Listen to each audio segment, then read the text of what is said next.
Some of you.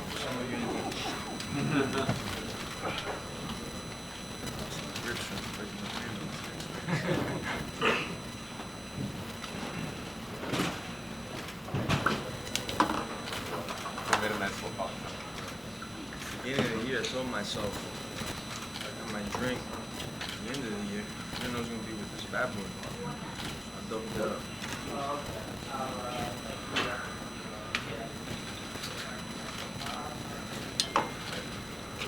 Hello, everybody. Or if you're soaking in a little bit, I mean, yeah, this massive, huge event, financially successful. You had a phenomenal performance in there. You won all 3 rounds, 10-8, a couple of them. And then just the only thing that doesn't go right is to get the perfect ending, I'm sure, the way you wanted to get, a nice clean stoppage. So what is the emotion like right now? I mean, everything great except for maybe just didn't walk out of the cage you wanted. As far as painting my Picasso, I almost got to do it, I heard a lot of comments, I read a lot of media stuff, people talking about when the later the fight goes, or if the fight hits the ground or in certain situations, I'd be outworked and outclassed. Not happening. I want somebody to pull up a fight that I faded in the 4th or 5th round. That's not going to happen. What happened in the 3rd was just going to keep happening in the 4th and in the 5th. I haven't eaten either, so. I don't know. Fuck that. So, I was ready to fuck him up. Keep going, man. Nate's a fucking dog, man. Those same shots I've hit a lot of people, I pulled them like a long chair. You literally gotta kill that dude. I said in every leading up to this, when it wasn't alignment, you gotta kill that dude. Yeah. Let's say you were smiling in there. It looked like you were having fun. I mean, you were talking a little bit. Yeah. How did the fight play out versus your expectations? You knew he was gonna be tough, but it seemed like you were having success in most aspects of it. That's exactly how we saw the fight playing out. Touch him up in the chin. If he's still there after I touch him up in the chin, we'll work the body and we'll go back to the chin. We'll win the wrestling scrambles, we'll win the clinch work, and he'll just get tired from the damage that we're putting out. I have one of the best gas tanks in this division. I'm gonna prove it at some point against everybody. I didn't feel that I was getting tired, at all. I think he was a little bit more tired because he had to step on the gas a little harder than I did, especially with the body shots I was landing. You immediately said, hey, we can run it back because of the way it ended. Danny came in here and said, listen, I don't know, I don't think that's the way I want to go right now. So tell us what you think. I mean, obviously you're going to have a lot of options on the table. Is there something that, like, inside you that really, really wants to run this back next? Or do you feel like, maybe you could run it back in the future at some point? There's other things up right now. What makes sense to you? I'm the most competitive person this whole fucking company's ever seen, man. I don't want nothing to take my greatness to say some guy tripped on a pebble and that's how I beat him. That's not me. I want to end him. I want to send him off to another dimension. I got nothing but respect for the dude, but that's the type of artwork I like to do. I didn't get it on this one. Are we going to rematch tomorrow, next week? I don't know, but it will happen at some point, Would you prefer to be next, or would you be open to other fights first? I'm open to the money, and he's a money fight. If Canelo wants to get his ass kicked, that's a fight I'll take, I'm just here to get the biggest checks possible, but Nate is in the future for a fact. We're doing it next year, the year after that, but it's gonna happen. Nice. Last thing for me, Jorge, is as you were leaving, it was tough to see. It looked like somebody in the crowd went after you, or there was some kind of little incident off to the side as you were leaving the octagon before you made your way past Coach Road. Do you know what happened over there? No, those are rumors, man. Ain't nothing happened. You just said Canelo wants to get it, right? When did that idea, possibility come into your mind? I can box. I can hit hard. I got different angles. I'm not going to get tired in a 12-round boxing event, especially if I have time to prepare for it. It's just kind of fate. He's fighting today, I'm fighting today. I heard we killed him on the fucking pay-per-views. UFC, what up? You're welcome. I don't know, I'd like to break his face, man. Just fight, just test myself. Make a lot of money for testing myself. But I truly feel I can make it 1-1 MMA versus boxing. Fair enough. And you said after the win over Askren that you want UFC to find someone who can beat you. Does that person exist on the roster right now after this win tonight? I'll prove it that they don't exist. I mean, this rematch thing, let's see how it plays out, but I think in a lot of people's minds, if Colby Covington beats Kamaru Usman next month, it's the fight people want to see. How close of an eye are you going to be keeping on that fight? If I have trouble sleeping, I hang out, smoke weed, and fucking pass out and eat a lot of food and stuff. I don't need to see that fight, so I won't be watching that shit. And that's just math speaking. I mean, who the fuck have they knocked out? I got more stoppages this year than them their whole fucking career combined. That's just math, though. You can look it up. Yeah, I know you guys like that. That's just the truth, man. Are we gonna fight when that championship of sissies is done and the dust settles, and if one of them makes it to the fight, because these guys are always pulling out against each other, I'll be there when the dust settles. I don't know when or not, you know, but it's on my terms though now. And this fight, I told the UFC, I told my manager, I wasn't gonna fight no more after July. The fight was not that long, my last one, before this one. But the training camp was about 12 weeks, and I had suffered a couple of hand injuries going into the fight. Thank God it didn't last long. And I didn't want to fight this year. They called me with the greatest opportunity of my life, and I said, fuck it, let's do it, let's risk it all. I won, so I am gonna take a little bit of time off, heal my hands, get a couple injuries right, and that's it. Get right back at it next year. Last thing for me, you spoke a little bit about this year, but when Dana was in here, he said he thinks you're the front runner for Fighter of the Year this year. I think a lot of people would agree. Can you just reflect a little bit on your journey this year from beating Darren Till to knocking out Ben Askren to what you did tonight?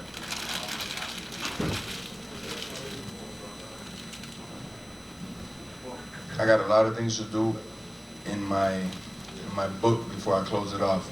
Before I close this chapter and move on to the next in my life, I'm pointing in the right direction. I'm getting out these pages filled out. If I get Fighter of the Year, now I can give a fuck less. But my own personal goals and stuff, I will have them met before this career of mine is done. I got about 3 to 4 more years for you guys to enjoy this violence, so tune in. Hey, Jorge, here to say. So we got to see the BMF belt unveiling on Friday. You finally got it now. What's your opinion on the belt, on the design? I love the fucking belt. I love it. It's dark. Man, I love it. I love it. It doesn't look like any other belt that the UFC's ever made. I fucking personally love it, man. I'd rock that shit. I'd wear that out in public, maybe. So we're gonna see a couple pictures on social media. You out in town with it? Yeah, you see me a couple pictures. But also I'm the type of dude, and I'm gonna sound like I'm greedy, which I am. I live in the future, man. This thing is cool, but I'm not gonna be in every interview like that. Like them cocksuckers. Look at me, I got an interim belt. That's not me, man. I want the next belt, man. So this one's cool, but I'm gonna get more. And there were a couple instances in the fight. You and Diaz were saying things to each other. Do you recall any of the word exchanges? That's just man talk. That's just two men talking, chopping it up, talking work, you know, workshop shit. And I know you said that you want to take some time off, heal and such, but you also said that you want the big money fights and such. Conor McGregor said that he is going to come back January 18th, and Dana White said... Come back to what? To MMA, to the UFC. What do you mean, like fighting in the cage? Yeah. I don't know, man. That dude's been talking wild for a what? Second. If he fights and gets a victory, and he wants this, and some of you motherfuckers are mean, man, because you know what the fuck I'll do to that little dude, bro. I'll fuck that little guy up, man. He's a fucking midget. Dana White, president of this motherfucking company, said I'm too much man for him. I get it why people want to see him hurt for the stunts he's been pulling, but he don't want this shit. He's just talking so he can get his name out there. He was cheering for Nate. He wanted to run it back with Nate. You think he's at home seeing that fight saying, I want to fight that dude? That dude ain't retarded. You see, he punches old people in the face because those are fights that he could win. He don't want this shit. Just last for me. Dana did kind of change. You know he doesn't want this shit. Dana and them might try to promote it. I don't even think Dana's going to promote that fight because that dude, you can't get that guy to sign the paper. So you were having a whole lot of success really early, connecting on a lot of combinations. Was it a strategy to really go after combos instead of single shots, following up with a big kick that busted him open? Was that a specific thing you guys had to look for, or was that just something that happened and you saw it and went for it? Combo platter. We train all aspects of it, and we take combos or we take single shots, you know. Those body shots, man, you guys gotta look at the tape. Those body shots I went into the body, was no way he was gonna outdo me in the 4th and 5th rounds, because those body shots take a toll on your fucking legs, man. And he knows it, and I know it. I wasn't going nowhere in that 4th and 5th round. That's why I had that big smile on my face. I wanted to get after it, man. I didn't get to put my signature on that drawing, but whatever, on the next one. Just wondering, you mentioned how the belt might go around town with you. Do you think... I'm sorry. More pizza. More pizza over here. I'm running out of pizza. I'm about to walk out this motherfucking interview. More pizza, please. Hurry up, somebody. I'm just wondering, do you see that as a belt that you'll be defending, like in the next fight, we'll be taking it out and sort of putting it on the line, or is this sort of a one and done situation in your mind? It says 1 out of 1. I'm not giving this belt to nobody. You know? And if you want to try to come get it, you don't have a fucking problem. I want everybody else's belt, so like I said earlier, I'm a greedy motherfucker, man. They say there's some rumors going around about some other belt. I want that belt. And every belt that I can get my hands on, and I'm not even joking. I'm just wondering, obviously The Rock put it around your waist. It was almost like we were in some kind of surreal universe. What was that experience like for you being in Madison Square Garden and The Rock's putting a BMF title around your waist as you get more pizza? Thank you, kind sir. A round of applause for this gentleman. Who is this guy, man? Fucking great dude, just hanging out pizza. Say it again. The feeling of The Rock putting a BMF title around your waist in the middle of Madison Square Garden sold out crowd after a win over Nate Diaz. Well, I guess I'll open up now. Before the interviews and stuff, though, I get asked every time. I kept remaining black in myself because I don't want to think about the dude, The Rock. He's gonna put the belt on me. Mr. President is here. And my favorite fighter of all times that I've never gotten to meet, though this is a small circle for fighters, is here watching me fight live, and he's walking me out. And I'm headlining MSG, and I'm fighting for that BMF belt, and I'm fighting an opponent that wakes me up, and I say, fuck, I want to fight this dude. All these things, I have to put them aside and just be like, man, it's a fight. Now I could elaborate a little bit more on it. Fucking awesome, man. The Rock, my favorite action star put The Rock, the belt on me, my favorite fighter of all time, fucking walked me out. That's insane, man. The only time you see me fanboying hard like that you ever see me was with Duran, man. I was like a kid in a candy store, but I didn't leave that dude alone, man. And just quickly, obviously, Roberto Duran took you out. I saw he took you out to dinner last night, took you to a restaurant where he used to go. Yeah. Just quickly on that experience, what was that like? What is a meal before a fight? I mean, you would have been tempted. I know you're a bit of a foodie. Oh no, I eat everything I want when it's all said and done. After I make weight, I eat whatever I want. I'm not like pescatarian or vegan and that shit. I eat whatever the fuck I want. Seafood diet. It was awesome because he had a little bit of sauce in him and he just started saying stories and it was like, wow, I wish I had more time. I'd give you some of these fucking amazing stories. It's so good and so detailed, and he's just a funny dude, bro. If he was around during the UFC time, he'd fucking just take over with his fucking stories and the way he carries himself. He just takes over the room. He had maybe like 3 stories that had everybody on the floor fucking rolling, man. Crazy. Jorge, over here. Hey, you said you were planning to rest up a little bit, but if something is to happen with either Usman or Covington, would you be willing to step in and save the day, UFC 245?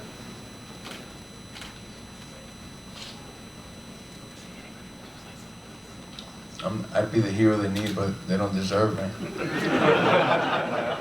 They'd have to whip out the checkbook like they haven't done it. My hands are fucked up, man. You know, I usually don't say too much about my injuries, but my hand is a little jacked up, man. I need some rehab on it.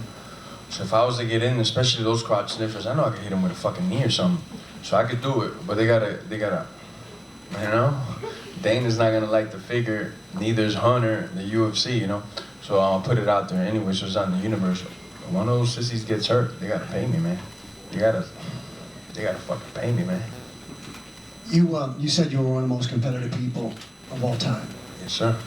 At any point tonight, how this fight ended, did you consider not accepting the belt? Nah. Not for a second? Nah, because I knew I'd whip him too. If this was not a main event anywhere else, it's 3 rounds, I clear-cut won, you know? No doubt in my mind I won those 3 rounds. Okay, so if you run it back, the belt will not be on the line? You're keeping it no matter what now? That's just 1 out of 1, my brother. Okay. We can do for the meanest motherfucker belt after this. Because that's me also.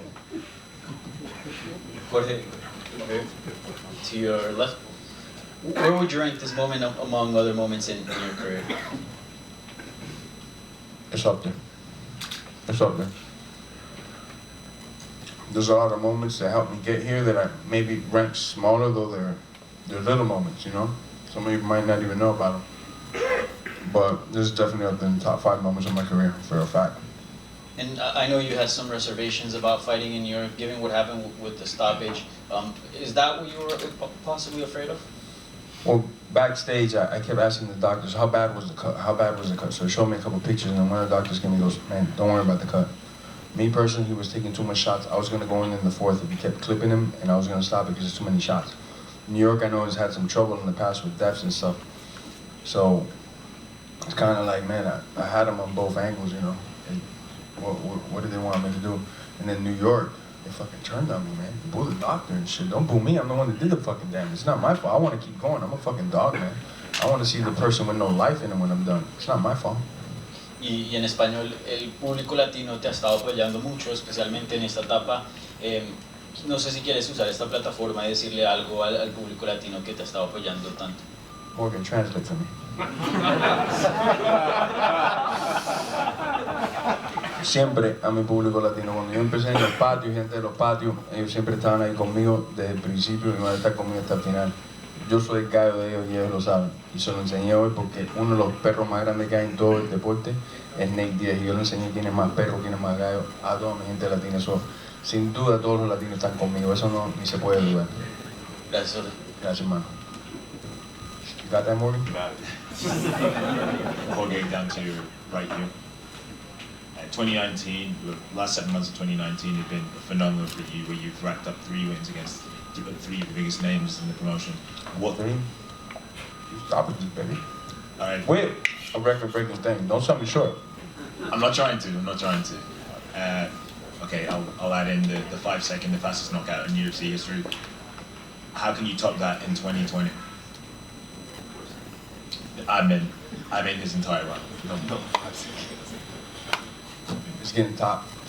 The same way that gentleman, Abraham Cowan, with my team, when I came back into this into the sport after the step back, I went in detail with what I was gonna do and the things that I would do. And at first, though, they're my peoples. They love me. I love you, George. They were like, man, you look fucking crazy, man. You're fucking 34 years old. Been doing this 16 years. I said, just give me a chance. Just get the toughest fights out there and watch what I do. I had a good run in 19. It's gonna be better 2020. I guarantee you that. Thank you, Jorge. Thank you guys, man. Good questions today, man. You guys keep it up, step it up. I like this, stepping it up.